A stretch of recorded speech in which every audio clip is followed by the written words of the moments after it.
Abra sua Bíblia em Jó, capítulo 42. Jó 42.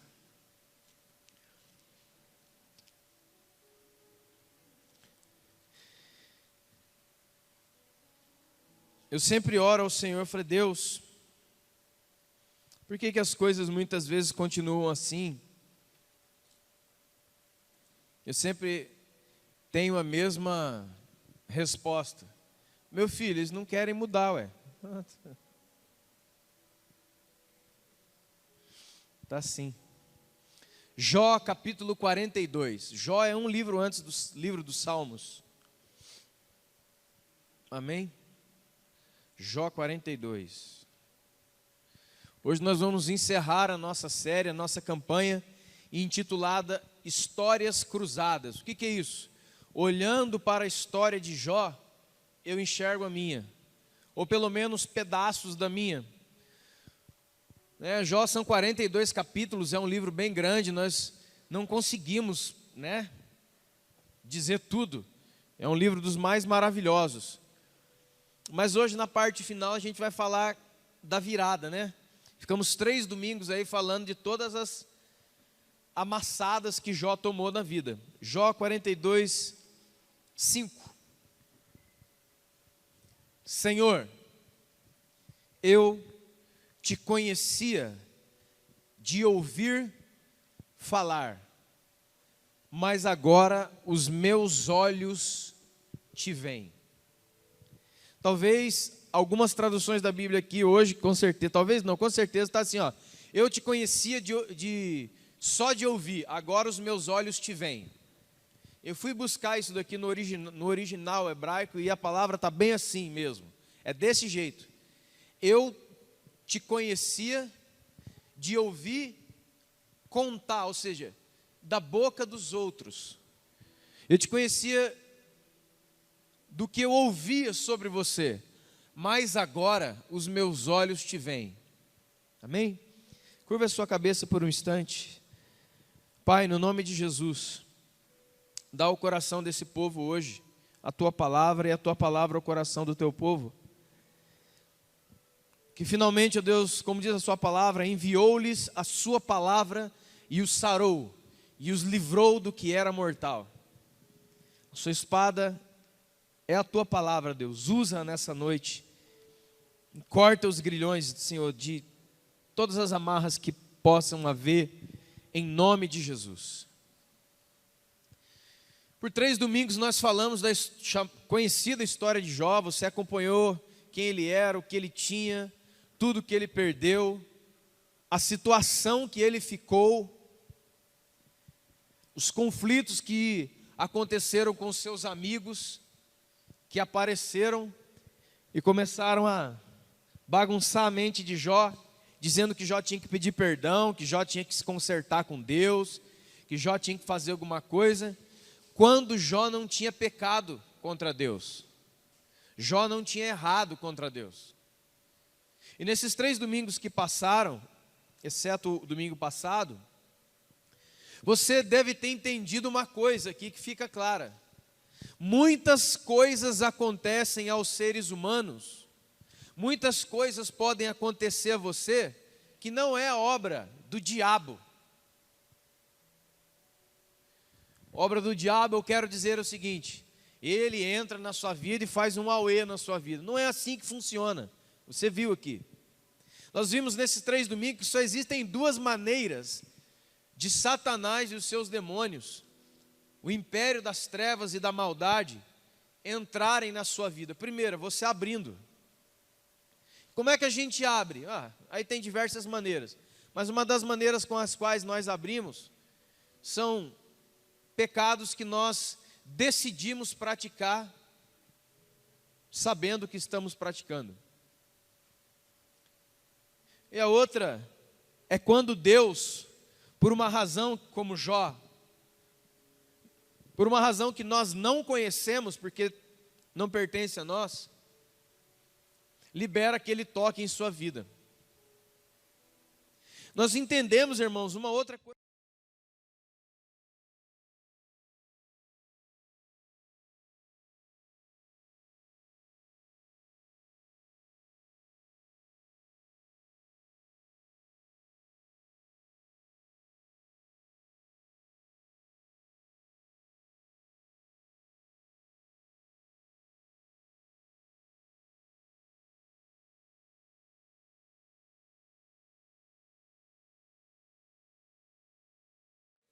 Toda escolha é um plantio. O que você está plantando? Quando você decide por Jesus, você está fazendo um plantio. Quando você decide obedecer a palavra de Deus, você está plantando alguma coisa. Quando você decide ir pelos seus caminhos, porque você acha que é o melhor, você também está plantando. O fato, irmãos, como nós ouvimos ontem no curso aqui de líderes de células, você e eu podemos escolher o que plantar, mas você não pode escolher o que você vai colher. Porque da semente que você plantar, da escolha que você fizer, é o tipo de árvore que vai dar o fruto. Não adianta, irmãos. O livro de Jó também traz para nós a vida de Jó, que a vida não é uma mágica, como muitas igrejas evangélicas estão pensando. Eu vou lá e planto uma semente, ela está crescendo, e eu quero ir num culto qualquer e falar o seguinte: ora por mim aí, porque eu matei 60 pessoas ali com a metralhadora, e eu acho que a polícia está chegando aí, em nome de Jesus, ora por mim. Quantos estão entendendo? Eu estou dando exemplos bem bobos para a gente entender as coisas mais simples. E parece que quanto mais simples a coisa é, menos nós conseguimos lidar com ela. Parece que é muito mais fácil mesmo ficar falando de anjo, da Arca da Aliança, que acharam ou não acharam a Arca de Noé, se tinha 2 ou 3 leões, não, sabe esses assuntos que... Não, deixa isso aí na mão de Deus. Vamos fazer um seminário aonde está a Arca da Aliança. Para que você quer saber isso, irmãos? Arca da Aliança? Se alguém aqui quer saber aonde é que está a Arca da Aliança, eu quero te responder agora com toda certeza, está aqui. Porque eu sou o templo do Espírito Santo, e todo cristão também o é. Então, se eu sou um templo, dentro de mim está a arca, que é a presença de Deus. Pronto, respondeu. Próxima.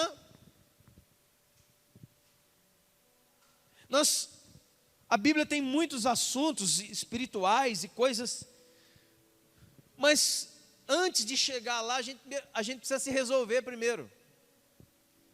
E nós somos a geração mais cheia de tecnologia e informação, e a geração mais menina, mais perdida e mais melzinho na chupeta. Quantos estão entendendo o que eu estou dizendo?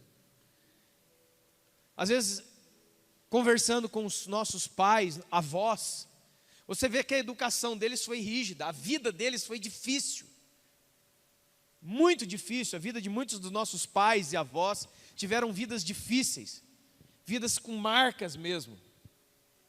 Não tinha celular, não tinha nada disso que nós temos hoje. Não tinha escola, né? Quantos dos nossos, talvez, avós e pais, eles não foram para a escola? Nem foram para a escola porque é esse bando de deitão que é hoje, não. É porque não havia escola, não havia asfalto. Andavam-se quilômetros e quilômetros. E outra, a vida era outra. A criança já ia apontando para cima desse púlpito, já tinha que ir trabalhar para ajudar em casa. Era outro mundo, era outra vida. Mas eles conseguiram passar, eles sobreviveram. E nós chegamos na era da vitamina, do whey protein, das academias, dos celulares, de chuva de informação, da televisão de plasma e do entretenimento. Nós somos a geração mais fracote de todas. Você não pode ser contrariado. Foi contrariado, já chora, já abre um berreiro, some, e aí tchau. Se fizesse isso com os nossos avós, não ia fazer nenhum risco neles. Era outro tipo de gente. Então o livro de Jó, ele nos ensina isso, a dureza da vida comum. Como que a sua vida pode fazer assim, assim, ó. E mostra que Jó era um homem de Deus, reto, íntegro, temente a Deus e que se desviava do mal. Ele era amigo de Deus, ele servia a Deus. Então por que é que Deus permitiu aquilo com Jó? Para usar Jó durante os séculos dos séculos dos séculos que viriam, inclusive o que nós estamos, para ensinar você e eu. Jó foi um homem tão usado por Deus, que tudo o que aconteceu na vida dele, teve pouco impacto no tempo dele, mas veio trazer impacto no nosso. Sabe por que teve pouco impacto na época da vida de Jó? Porque na vida de Jó, e nos lugares, né, onde isso aqui é ambientado, onde isso aqui acontece, Eram tribos. Pensa que tinha cidade, assim, ó, rodoviária, aeroporto, não tinha nada disso, irmãos. Uma coisa que acontecia na família do Diego e da Vanessa, acontecia na família deles, sabe por quê? Porque acontecia lá para o sul de Minas, e não tinha nem caminho de lá para cá.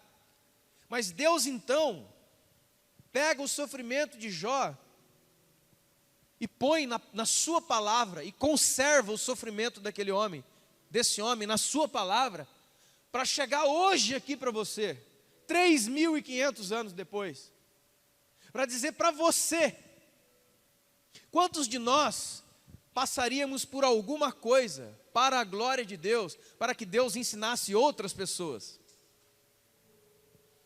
Isso aqui é uma coisa de Jó. A gente vive por aí nas igrejas, canta aquela uma, usa-me, Senhor, como um farol, que daí fica cantando, e a gente é a geração do canto, o que não entendo.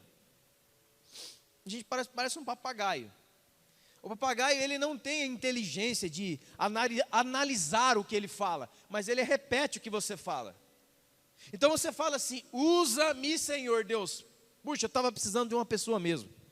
Vou usar a sua vida para ensinar a outros. Ah, daí não vai dar, né, Jesus? Eu estava querendo mesmo, é uma benção. Muda o hino, não vamos cantar esse negócio do usa-me, Senhor, não.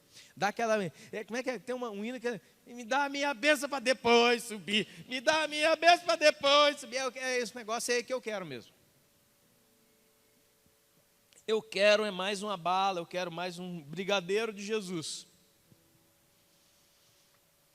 Só que o mundo, diz esse livro, a cada dia piora. E se no tempo de Jó aconteceu tudo isso, o que não está acontecendo no dia de hoje? E se na época de Jó, Deus o usou, será que Deus não está querendo usar você e eu? Está falando que na vida de homens de Deus e mulheres de Deus pode acontecer problemas. Mas o mundo evangélico diz que não. As igrejas estão com aquele cartaz, pare de sofrer, sete sexta-feira para arrancar todo o seu peso, quinta-feira para não sei o que, você não tem mais nenhum tipo de problema. Isso é antibíblico. E se Deus estiver tratando com alguém, como que eu vou fazer um culto para tirar a mão de Deus de cima de você, e para ele parar o processo que ele está parando? Porque nós estamos na campanha de 6 sexta-feira, campanha para o inferno, cara. Que porcaria é essa? Quem que mandou você fazer isso? Por que que o apóstolo Paulo, eu não estou falando da minha cabeça, irmãos, por que que o apóstolo Paulo, João, Pedro, Tiago, nunca foram numa campanha de, tira esse negócio de mim? Porque segundo, eu podia falar tantos versículos, eu podia falar tanta coisa, mas eu vou dar uma. Segundo aos Coríntios capítulo 12, pela grandeza das revelações que me foi dado também um espinho na carne, mensageiro de Satanás, a fim de me esbofetear, para que eu não me gloriasse das revelações que eu tive, pelo qual eu orei, diz Paulo, eu orei 3 vezes ao Senhor, e o Senhor falou, não vou tirar o seu espinho. Ah, esse aí não é o meu Jesus. Não, irmão, esse é o Jesus, o outro que é o falso. O Jesus do tudo fácil, o Jesus do vem comigo, que aqui é o clube da criança, bala e sorvete para todo mundo, bilhete da Mega Sena para todo mundo, nós vamos fazer a campanha do todo mundo ganha Mega Sena. E lota, hein? E lota. Sabe por quê? Porque esses lugares já estão longe, já estão cheios. Mas você não encontra isto neste livro.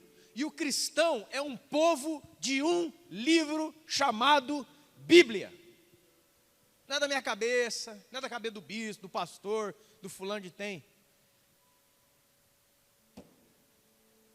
É de uma cabeça, Cristo, o cabeça da igreja.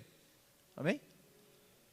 Aí sabe que Deus falou para Paulo? Não vou tirar o espinho não, sabe por quê?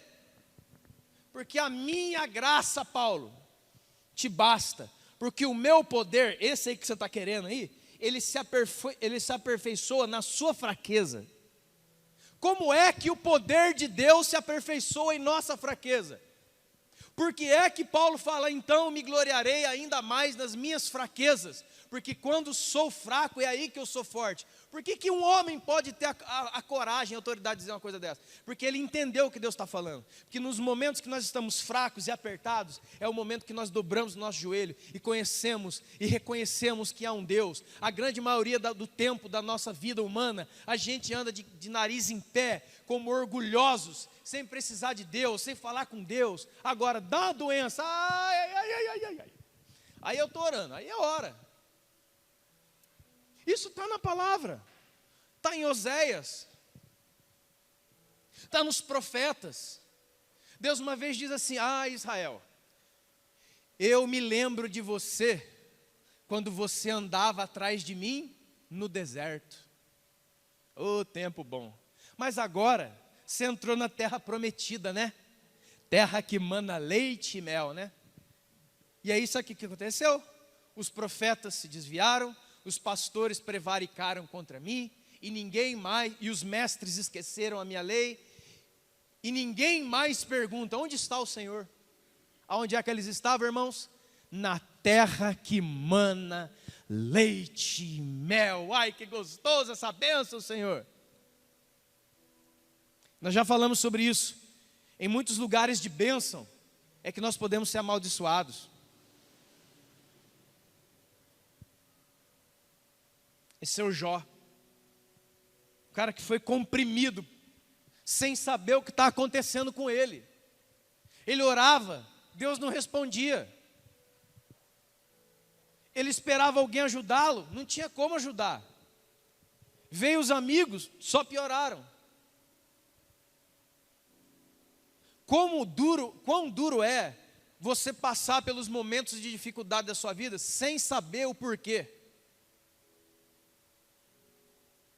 Diz que você só pode esperar. Diz que Deus não fala. Não, Deus fala sempre. Não, Deus não fala sempre, não. Deus fala quando Ele quer, Ele é soberano. Porque dos 42 capítulos do livro de Jó, Deus começa a falar com Jó no capítulo de número 38. O Jó estava em... Irmãos, você lembra, nós pregamos 3 domingos atrás aqui, o Jó estava num caco de gente. O Jó estava no limite do ser humano. Deus aparece no capítulo 38. Você pode abrir sua Bíblia comigo? Vamos parar de crer no Papai Noel e crer no Senhor? Jó estava doentíssimo, totalmente abandonado, totalmente doente, totalmente sem dinheiro, totalmente destruído. E ele falava: Deus, o que está acontecendo comigo? Deus não respondia, não. Aí Deus, depois de tantos anos, aparece no capítulo 38, versos 1 ao 3, diz assim: depois de tudo isso, do meio de um redemoinho, o Senhor responde a Jó. Oh, glória, Senhor, você chegou. Como é que é? Deus, como é que tem uma música também? Nunca chega atrasado. Tem umas musiquinhas antigas que é... É umas músicas de gente que tinha muito coração e pouco conhecimento da Bíblia, né? Só pode. Verso 2. Depois de tanto tempo, Jó no fundo para lá do fundo do poço, cavando argila já.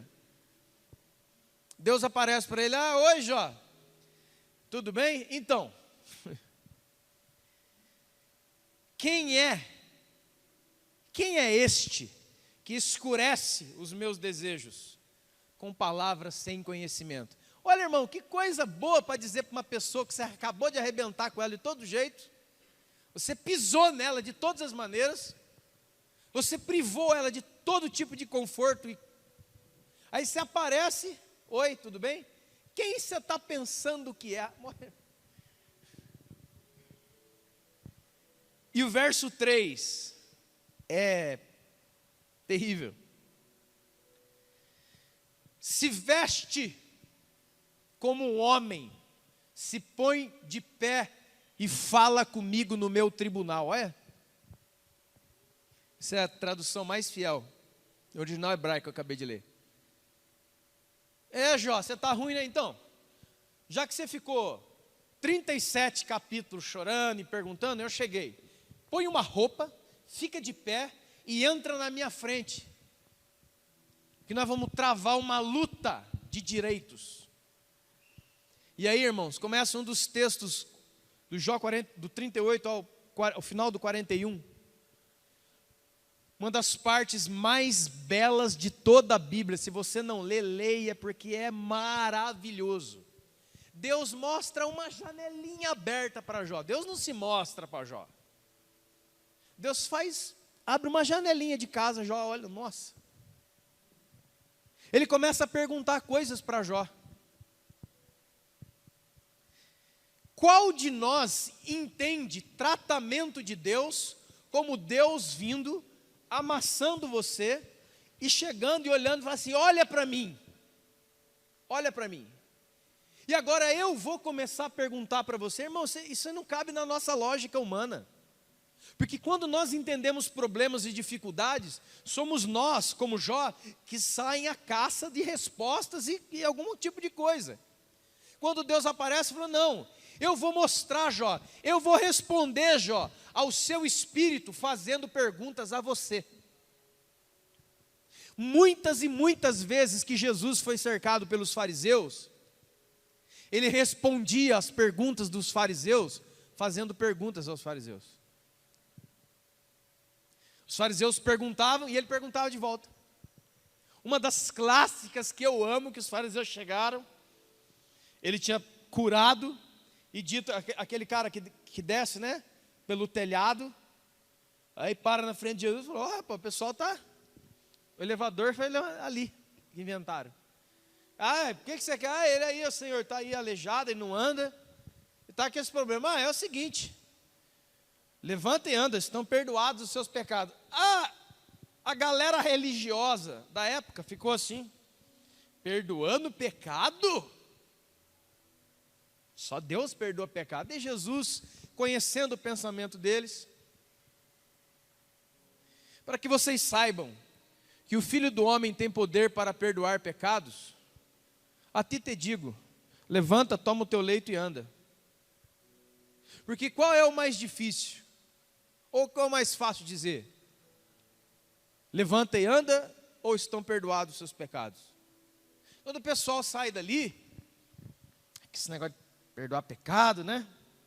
Só Deus que perdoa pecado. E aí eles falam assim, olha, vamos pegar ele, vamos pegar Jesus, vamos fazer uma pergunta capciosa. Você vê que o tempo passa, o tempo voa, e o ser humano continua nessa desgraça. Vamos fazer um monte de perguntas para pegar ele. E Jesus só lá. De que autoridade, com que autoridade você faz isso aí que você faz? Aí Jesus aqui, eles fizeram a pergunta. Olha a resposta. Primeiro, vocês me dizem, de quem é o batismo de João? É de Deus ou dos homens? Se vocês me responderem isso, eu digo para vocês com que autoridade eu faço essas coisas.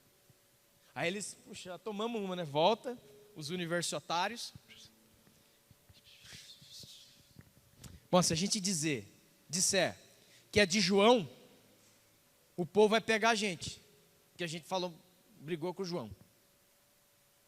E se a gente disser que é de Deus, o pessoal vai ficar bravo com a gente. Então é o seguinte, a gente não sabe não de quem é o batismo de João. Nem eu tenho obrigação de dizer para vocês com que autoridade eu faço essas coisas. Arruma uma coisa para você fazer, vai. Esse é o Jesus verdadeiro. O outro é um mentiroso. Esse é o verdadeiro. Um Jesus que não deve respostas, um Deus que não... Irmãos, pelo poder do Evangelho de Jesus Cristo, deixa eu dizer uma coisa para você. Deus não lhe deve nenhuma resposta. É duro de ouvir isso na igreja, porque a gente cresce ouvindo essa bobageira. Mas eu quero te dizer em nome de Jesus, desse Evangelho, Deus não lhe deve coisa nenhuma. Nenhuma. Pensa em uma. Está errado. Deus não te deve nada. Nada. Você não pode pô-lo contra a parede, como tem sido ensinado em alguns lugares. Você não pode forçar o braço do Senhor. É isso que ele começa a falar com Jó. Jó, aonde que você estava quando eu fiz o mar? Ô Jó, você sabe aonde que eu escondo as nuvens? Vocês sabem aonde que eu viro os odres de água para fazer a chuva? Você sabe como é que faz crescer crina no cavalo? Tudo está escrito aqui, você pode procurar. Você sabe onde existem os armazéns da neve na montanha? Você sabe que hora que a cabra montesa dá leite? Irmãos, é maravilhoso o texto de Jó 38 a 41. Leia na sua casa e se entrega a Jesus, de verdade, a Deus, porque esse aqui é Deus, o outro é falso. Jó estava esmagado, e ele queria respostas. Deus aparece para ele e fala assim: pois bem, né? Eu não vou te dar resposta nenhuma, eu vou perguntar as coisas mais maravilhosas, que nunca ninguém te perguntou. E aí sabe o que acontece, irmão? Depois de 2 folhas da Bíblia, depois de 2 páginas, onde Deus dá simplesmente um show, é maravilhoso esse texto aqui, maravilhoso, é lindo. Ele fala assim, depois do Jó tomar mais essa baldada, verso 42, olha que coisa linda, ó. Respondeu Jó ao Senhor: eu bem sei que tudo podes, e nenhum dos teus desejos pode ser impedido. Esse é Deus. E o outro? Não, o outro é um mentiroso. O outro é uma mentira. Esse aqui é Deus. Agora eu estou entendendo, Senhor, que Tu pode todas as coisas. Nenhum dos Teus desejos pode ser frustrado. Como o Senhor disse, quem é esse que sem conhecimento encobre o conselho? Olha o que Jó fala, irmão. Olha o que Jó fala. Ele não murmura contra Deus, ele não se levanta contra Deus, como talvez muitos de nós temos levantado as nossas consciências por causa de nada. Na verdade, eu falei do que eu não entendia. Ah, irmão, isso aqui é a nossa história. Poderia ter uma outra série começando a semana que vem. Nós só falamos o que não entendemos. O que a gente fala, baseado em nossa axiologia, é incrível. E com o advento do Facebook, então, Jesus, Maria e José, os 3 juntos. Com o advento do Facebook, surgiram os sábios cibernéticos, que falam o que não sabem.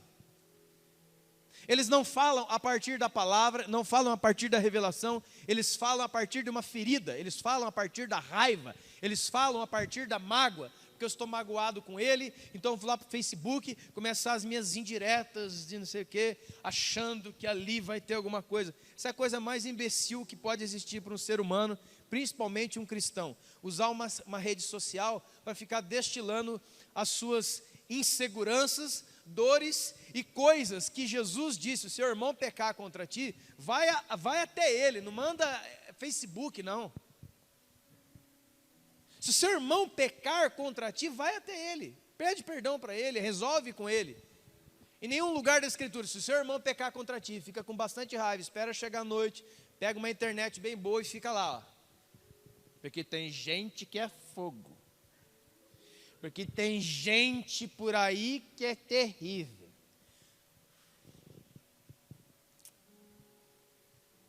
Você nunca viu isso, né, irmão? Nunca. Agora tem uma coisa, que é um outro estágio, né? Jesus disse assim: se o seu irmão pecar contra ti, porque tem muitos irmãos que não estão pecando contra o outro, porque para eu pecar, escute isso no nome de Jesus, para que eu peque contra o meu irmão, Deus também tem que ficar ofendido.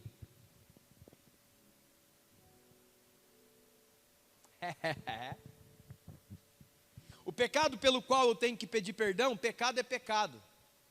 Deus também, sabe por quê?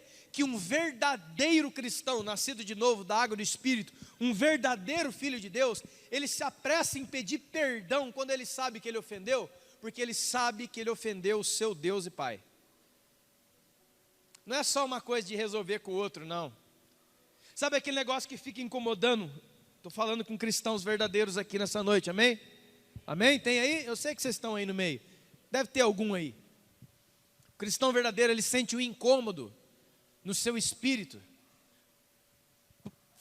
provocado pelo Espírito de Deus. Sabe por quê? Porque o Espírito de Deus está ofendido do que você falou contra o seu irmão, porque ele também é filho de Deus. Então o Espírito de Deus imprime você e você vai lá.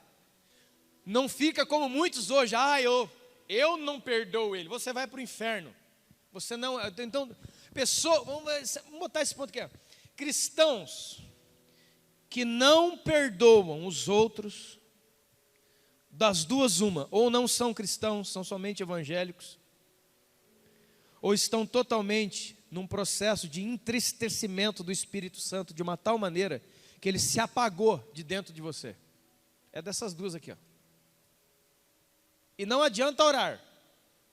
Jesus falou em Mateus capítulo 6,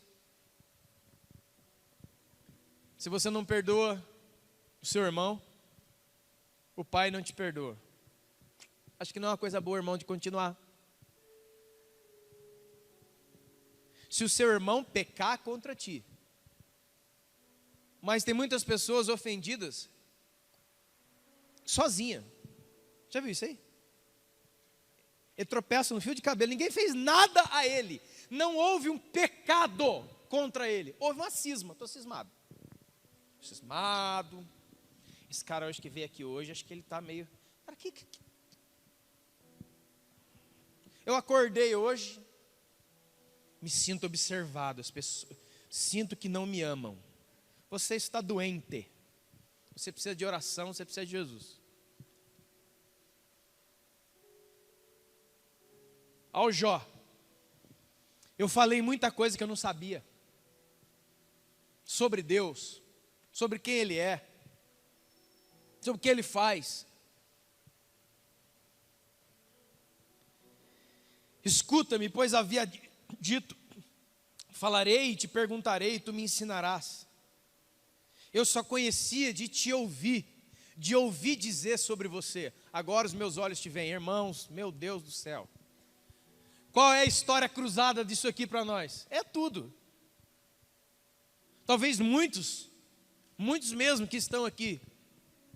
Porque aqui está dizendo aqui, é uma diferença monstruosa em ser um membro de uma igreja qualquer e ficar toda quinta e domingo ouvindo histórias sobre Jesus. É o que Jó está falando. Eu te conhecia do ouvir os outros falando sobre você. É igreja, cara, é igreja. E você vem aqui todo domingo, você traz a sua Bíblia ou não, e você escuta uma história, um sermão, e aí você analisa, você diz gosto ou não gosto. Isso é uma outra história. Mas a vida com Deus não é isso, querido. A fé vem pelo ouvir, começa no ouvir. Mas depois tem o viver junto. Tem a intimidade com Deus, tem a comunhão com Deus. Tem provar e ver que o Senhor é bom. Lembra o que Paulo diz em Romanos 12, 1 e 2? Eu peço a vocês, olha, vou falar a novíssima versão do dia de hoje. Pelo amor de Deus, gente, eu peço uma coisa para vocês. Parem de dar pedaços da vida para Deus. Deem a vida de vocês inteira para Deus. Porque isso é agradável diante dEle. E aí vocês, através da transformação do pensamento, vão poder experimentar a boa. Alguém sabe?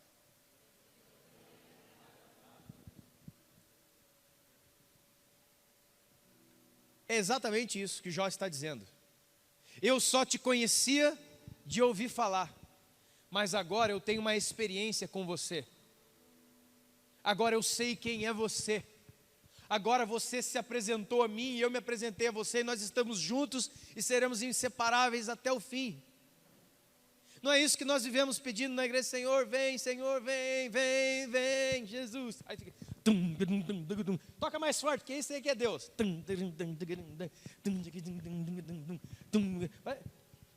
Isso parece uma aula de zumba.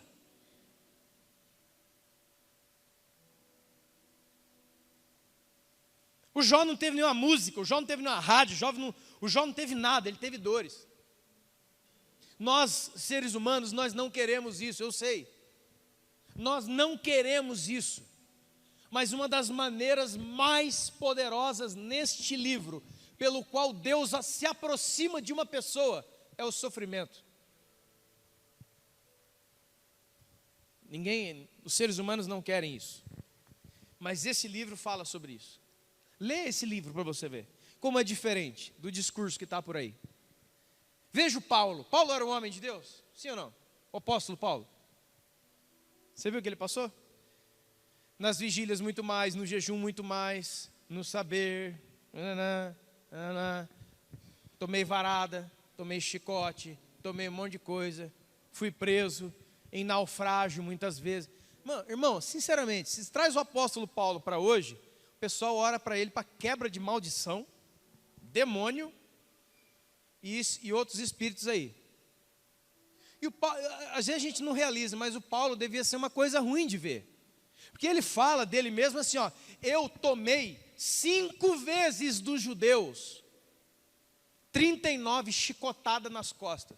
Já imaginou esse cara arrancando a camisa perto de você? É horrível. Várias vezes ele apanhou de soco e pau até desmaiar no chão. Para um homem desmaiar de tanto apanhar, ele tem que apanhar. Já imaginou como é que era a cara dele?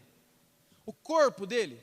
É por isso que ele diz em Gálatas, irmãos, esse texto, Stefano, ele diz em Gálatas capítulo 6, verso 17, assim, ó: quando o povão começou a encher a paciência dele lá, não sei o que, ele falou assim: ó, pessoal, espera só um pouquinho, ó. Não encham a minha paciência, não me molestem, porque eu trago no corpo as marcas de Jesus. Eu não estou aqui de passeio, não. Eu não estou aqui fazendo gracinha. Eu não estou aqui fazendo meu monólogo de domingo para impressionar a plateia. Eu estou falando para você do Evangelho de nosso Senhor Jesus Cristo. Eu estou falando para você do real compromisso com Jesus, como é que é. E por que muitas pessoas têm abandonado o Evangelho? Porque preferem a outra vida. Porque para seguir Jesus, Paulo diz a Timóteo: Timóteo, todos aqueles que quiserem viver piedosamente em Cristo Jesus serão perseguidos. O Jó está dizendo o que para nós? Aquilo que Tiago também disse: não vos torneis somente ouvintes da palavra, mas praticantes da palavra. Não engane a si mesmo. Não seja como um homem que vem na frente do espelho, vê e contempla o seu rosto, e daqui a pouco sai da frente do espelho e já esquece o formato do rosto que viu, do seu próprio rosto.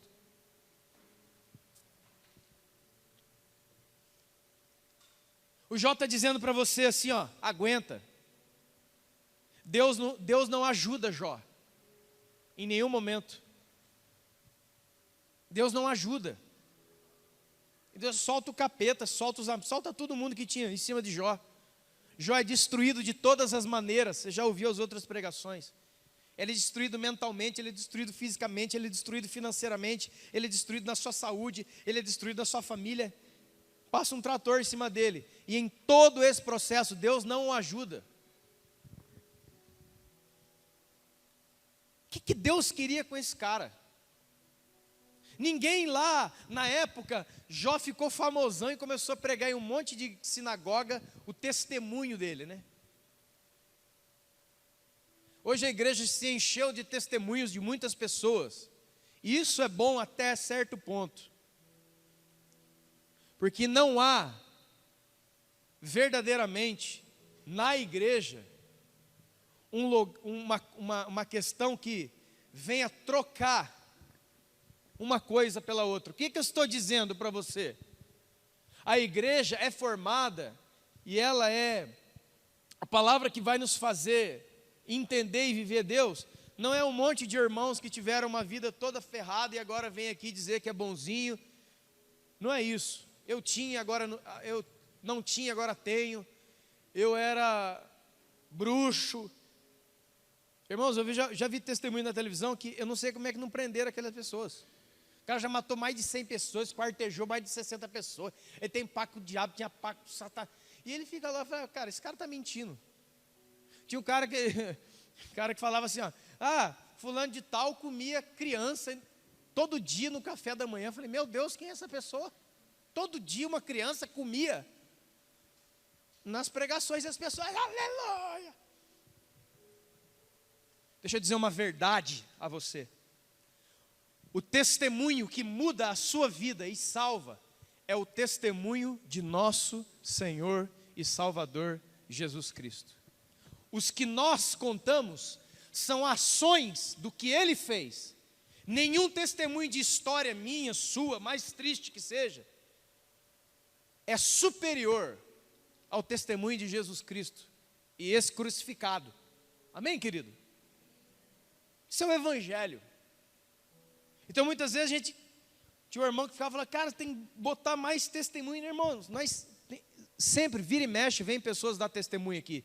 Fica com medo não, pode dar testemunho. Você tem um testemunho de que Deus fez na sua vida? Pode dar sim. O que eu estou dizendo para você é que nós não nos tornaremos somente isso.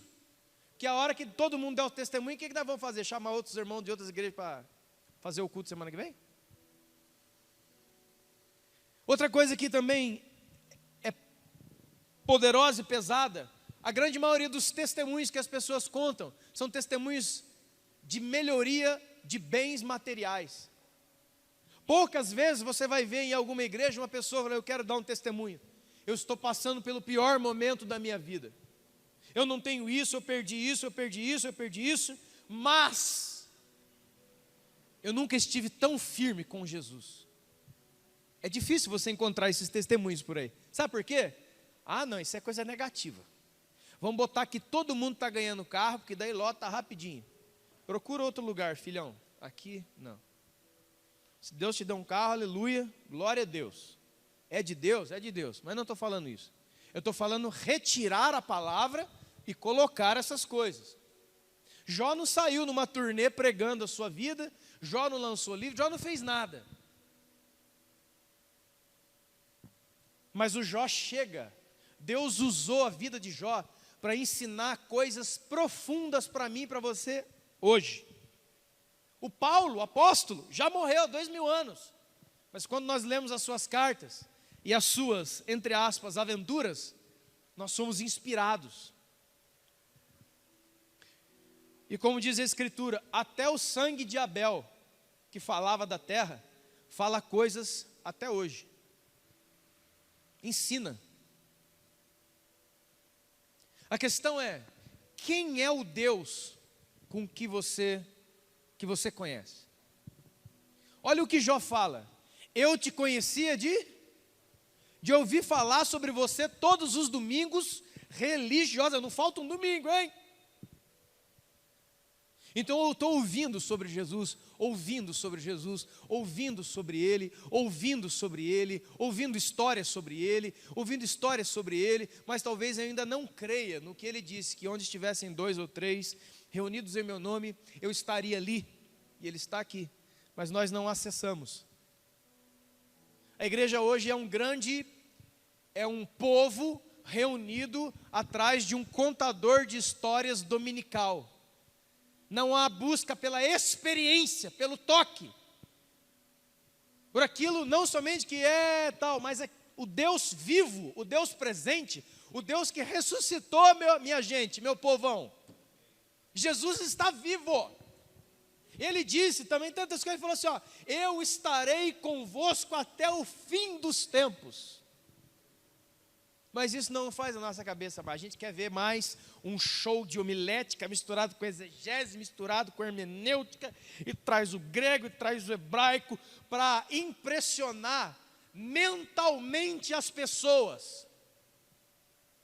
Por isso o apóstolo Paulo disse, o evangelho que eu prego não consiste em palavras de persuasão e sabedoria humana, mas no poder de Deus. O que é o poder de Deus? Isso aqui, ó, o toque.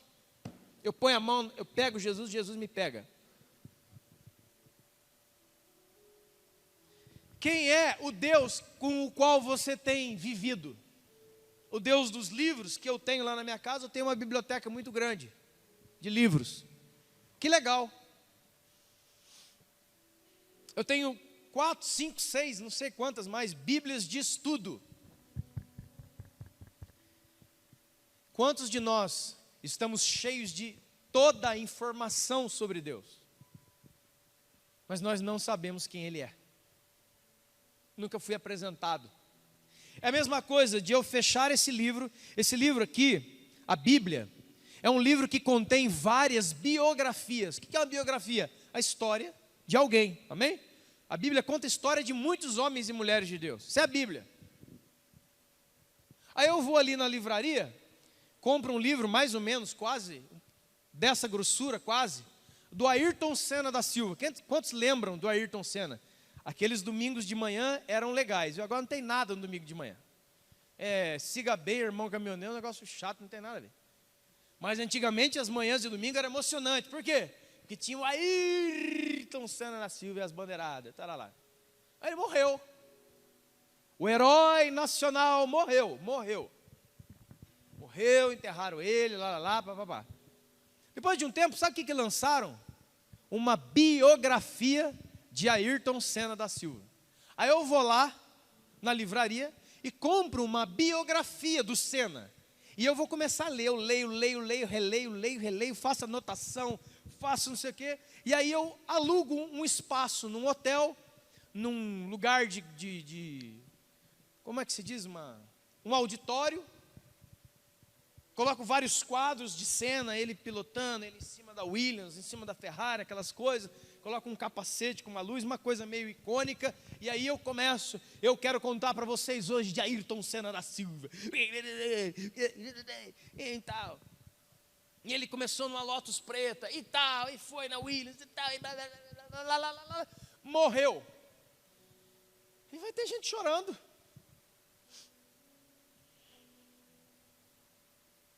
Irmão, deixa eu beber água que essa é verdade, mas é dureza. Espera um pouquinho só.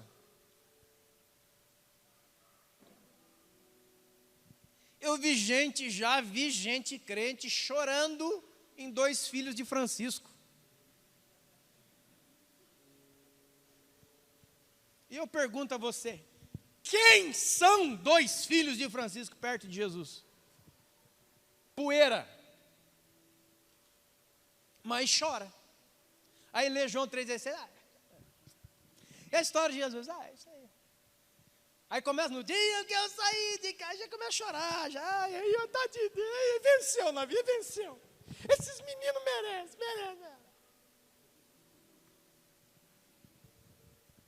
Então eu conto para uma plateia a história de Ayrton Senna. E alguém fica emocionado, as pessoas aplaudem. Que legal Ayrton Senna. Aí vem alguém e fala assim, mas você conheceu o Ayrton Senna? Não.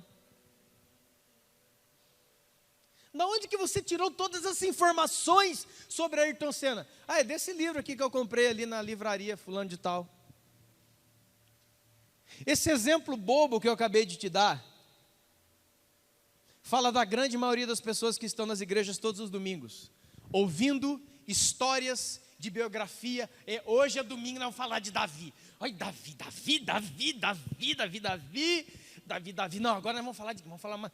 Elias. O Elias. Deixa eu te falar uma coisa sobre Elias. Você já leu Tiago, capítulo 5?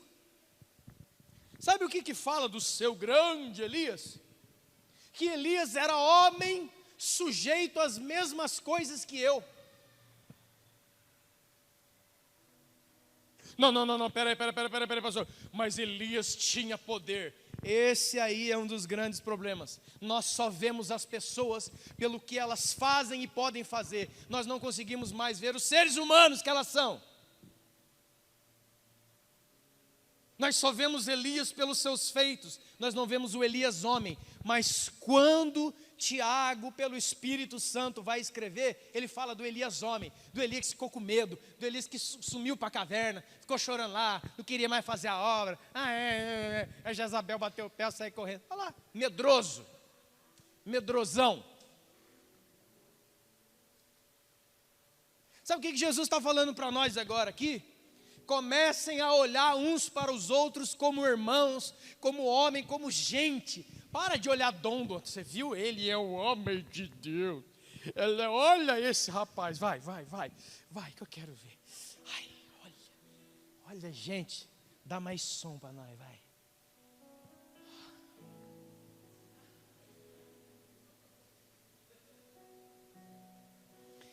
Irmão, daqui eu saio voando. Mas quem é esse? Quem é esse cara aqui, ó? Quais são as dores desse cara aqui, ó? O que ele pensa? O que ele sente? Quais são as suas preocupações? Sei não. Toca mais uma, vai.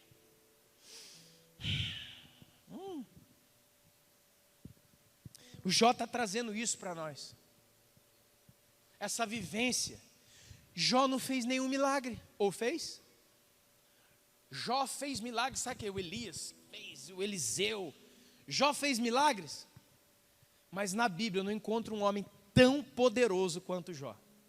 Porque eu não encontro, excetuando Jesus, é lógico, nenhum outro homem que tenha passado pelo que Jó passou. Alguém pode dizer, Paulo está perto, mas não chega. Paulo não perdeu filhos, porque não era casado. E Paulo não ouviu da boca da sua mulher assim, ó, amaldiçoa esse seu Deus e morre, cara. Porque ele não era casado. Então Jó está na frente dele. Você está entendendo? Como é a sua vida com Deus? Você tem um Deus que eu falo para você domingo? Ou você tem um pai? Você tem um Jesus que eu falo quinta e domingo? Você tem um Jesus do livro que você comprou ali? Ou você tem um pai? Ou você conversa com ele, porque você crê que mesmo que os seus olhos não o vejam, você sente a sua presença, porque ele é real. Quem é o Deus da sua vida? É um conjunto de ideias. Jesus parece sapo, que a gente dissecava na época que tinha, nem sei se tem mais isso, na escola lá tinha um laboratório, só tinha isso, um léter e um sapo. Usava 10 anos o mesmo sapo, matava, costurava, falava para ele, aguenta aí, ano que vem você tem que voltar. Coitado. Sabe o que Jesus, sabe o que Deus diz para Jó aqui, quando ele chega em Jó 38? Uma coisa para você e para mim. Querido, meu filho, minha igreja, eu não estou aqui para ser estudado por vocês. Eu estou aqui para ser conhecido por vocês. Ser amado por vocês. Ser seguido por vocês. Estou aqui para vocês me estudar. Sou sapo de 2º grau. De secar o corpinho de Jesus. Quem é o Deus da sua fé? Quem é esse Deus aí? Quem é para você? É um conjunto de pregações que você tem na mente? Eu acho que você não vai longe, irmão. Não vai. Sabe por quê? Enquanto pensamento, os homens, com a sua inteligência, sempre vão inventar um pensamento mais prodigioso, mais inteligente e mais sábio, e você vai se admirar daquilo. Daqui a pouco não, já chegou, o sangue de Jesus não tem poder, Jesus não perdoa, não existe salvação, e por aí vai. Deus não cura mais.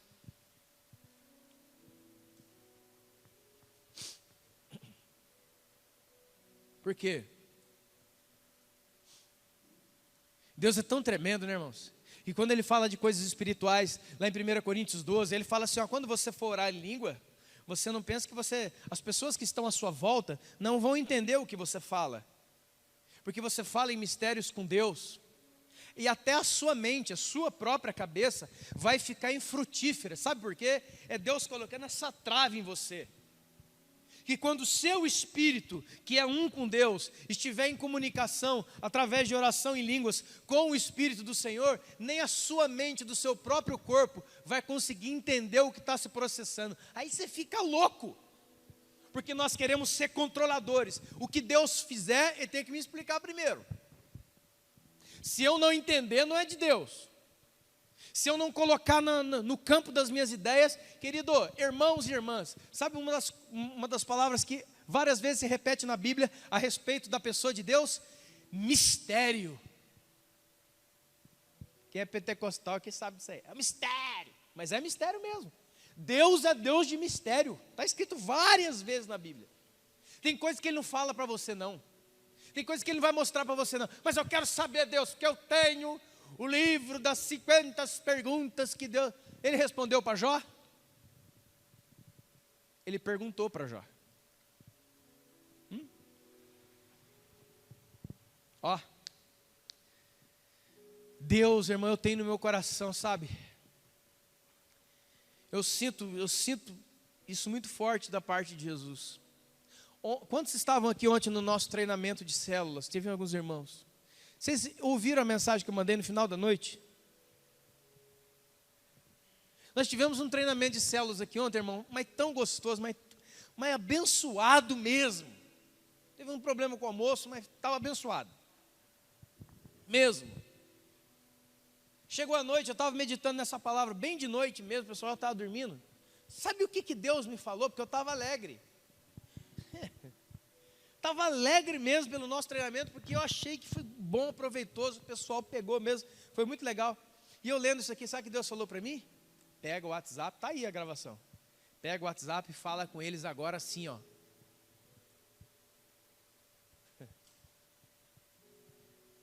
Que eu não vou ungir nenhum processo, que eu não vou ungir nenhum modelo, eu vou ungir pessoas. E no próximo módulo de treinamento de líderes, ensina eles me buscarem, e o resto eu faço tudo. Isso é coisa que Deus fale para mim num fim de noite alegre. Eu peguei, sei lá, meia-noite, sei lá que hora, irmãos, estava aqui, Deus falou comigo, e eu quero dizer para vocês, foi tudo lindo, o treinamento foi gostoso, mas o Espírito Santo falou assim, agora na próxima, ensina eles me buscar, ensina eles ir além, porque o resto eu vou fazer tudo. A igreja parou de depender do mover só do Espírito Santo, da onda do Espírito Santo, que Ele faz tudo. Porque uma pessoa que está doente, enferma, dentro desse culto aqui, ela não quer a minha explicação teológica de por que ela está doente, ela quer ser curada. E Deus é vivo e poderoso para curar, para restaurar, para fazer. E a igreja virou isso. De quem é que vai vir dar um show para as nossas mentes se fartarem da sabedoria no domingo que vem? E o seu espírito gritando, alma. Jó se apresenta, Deus se apresenta, Deus trata, Jó se rende. E a pergunta que você tem que sair hoje daqui é essa: qual é o tipo de relação que você tem com Deus? Um Deus de ouvir falar ou um Deus que você o vê? Que você está com Ele? Depois disso, a Bíblia diz que Deus restaura a sorte de Jó. Mas como é que foi isso aí? Num passe de mágica? Não. Deus primeiro vai falar com Elifaz, um dos amigos de Jó, e fala assim, olha, eu estou irado contra você e os seus 3 amigos, porque vocês falaram de mim na cabeça do Jó o que não era certo. Quanta gente, hein? Quanta gente tem dado conselhos espirituais que não foi Deus que deu, usando o nome de Deus. E depois, ele fala assim, agora vocês pegam novilhos, pegam carneiros e leva para Jó sacrificar por vocês, e Jó vai orar por vocês, porque se Jó orar por vocês, eu atendo a oração de Jó e eu perdoo vocês. Se não, velho, dá tchau para todo mundo que eu vou matar todos vocês. Vocês fizeram muito sério. E eles pegam aquele sacrifício e não levam para um Jó restaurado, levam para um Jó doente, combalido, todo arrebentado. Um Jó que, durante a maioria do livro de Jó, ele luta contra esses caras. Esses caras parecem com o rabo entre as pernas. O Jó, tudo bem. levanta um doente, levanta um quebrado, levanta um arrebentado para sacrificar por você e orar por você. Isso aqui é um golpe nos seus olhos, nos nossos olhos. Lembra de Samuel na casa de Jessé? É esse, Senhor? Não, mas esse é bonitão, grandão, fortão, inteligentão. Não. Senhor, qual que é? Samuel, eu não vejo como você vê. Os seus olhos veem o exterior, mas o meu vê o coração. Porque aonde que já se viu nesses dias de hoje, nesse entendimento de hoje, você pedir oração para uma pessoa que você está vendo que está pior que você? Ninguém faz isso, cara. Você está numa igreja, a coisa está pegando, a música está ficando mais alta. É agora, eu acho que é agora. Parece que Jesus é um trem, né? Quanto mais o barulho aumenta, é que ele está chegando. O trem está lá longe. Daqui a pouco vai chegando. Agora vai. Você viu como é que ele fala com Jó? No redemoinho, você viu como é que ele fala com Elias? Na brisa do vento, veio furacão, veio terremoto, tsunami, raio, meteoro. Aí veio uma brisa. E a Bíblia diz que Deus estava na brisa, falando com Elias.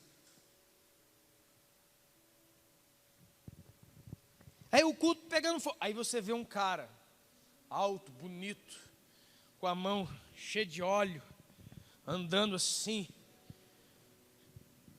a cara fechada. Parece que para ser homem de Deus tem que fechar a cara, né? Ó, ele é da intercessão. Como é que você sabe?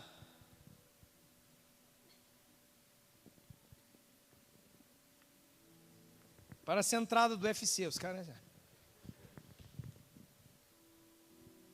Você não entende, cara, porque é peso. É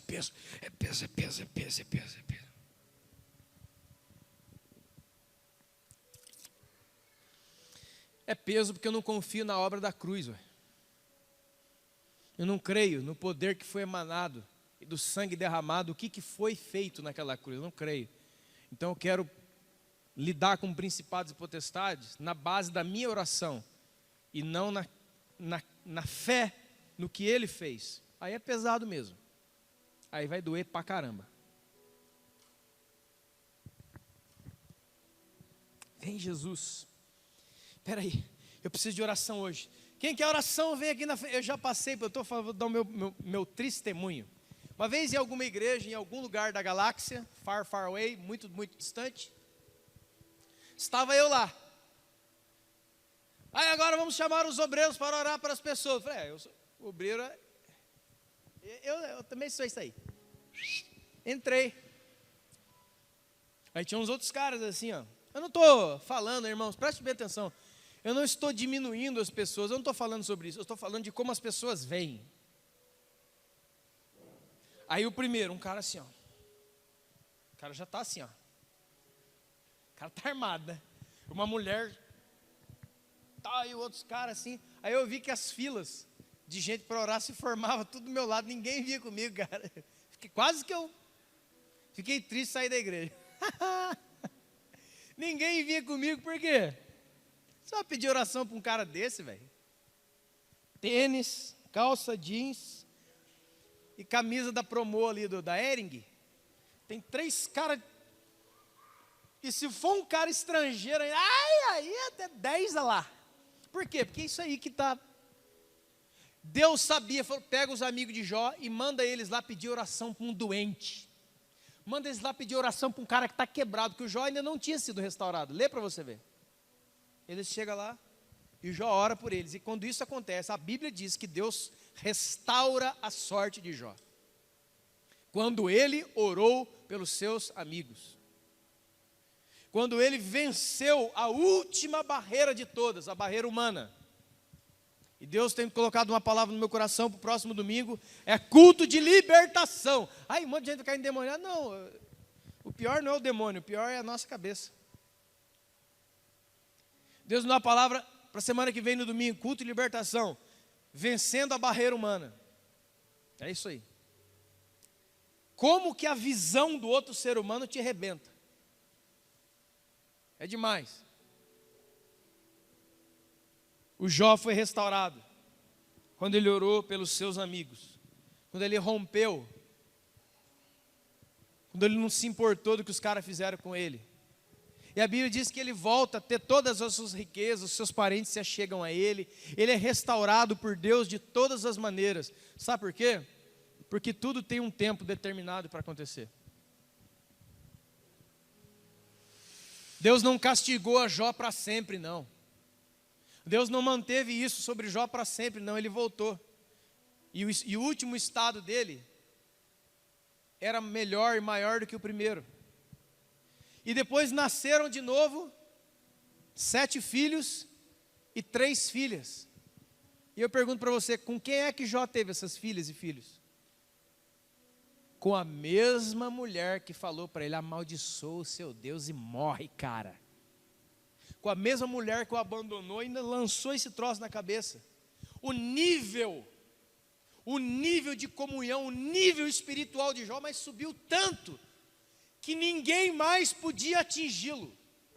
Deixa eu te dizer uma coisa que Deus tem falado no meu coração. Para que você se torne intocável, Deus vai ter que tocar você de todas as maneiras que você imagina. Para que você se torne indestrutível, Deus vai ter que te destruir de todas as maneiras primeiro. Como diz aquela canção, a fé que nunca se... Como é que é? A fé que nunca se abalou. Como é que é? Inabalável é. Como é que chama aquela canção dos Arrais? Somente uma fé que se abalou, inabalável é. Foi isso que Deus fez. Deus produziu em Jó um tipo de gente que não existia. E até hoje também está em falta. Se coloque de pé em nome de Jesus.